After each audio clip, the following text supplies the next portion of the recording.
Copyright disclosure of National Geographic. Temperature change involves human activities. More importantly, resource maintenance towards current and future requirements. For example, food supply versus demand. Therefore, questioning the responsibilities of our maintenance, hypothetically speaking, questions the statements surrounding carbon-based molecules are the basic building blocks of humans, animals, plants, trees, and soils. Source from The Guardian, for example. However, carbon dioxide releases molecules into the atmosphere, burnt from the building blocks surrounding examples of oil, natural gas, and coal. Source from CTES. Questioning the direct relationship and involvements from human-based activities.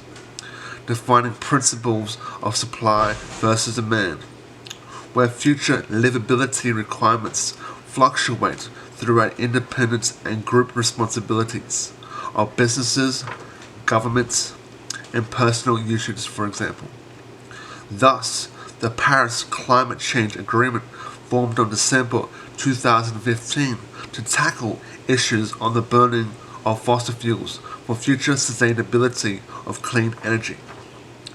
Wherefore, a direct statement from Science Daily states that carbon dioxide is present in the Earth's atmosphere at low concentration and acts as a greenhouse gas.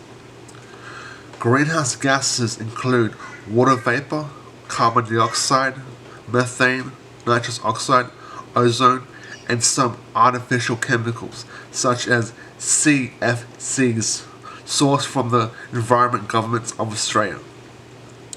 Therefore, weather situations change dramatically, consisting of wildfires, air quality differences, and diseases are ranged from transmissions by insects, food, and water, sourced from the global change. For example, droughts affecting infrastructure systems.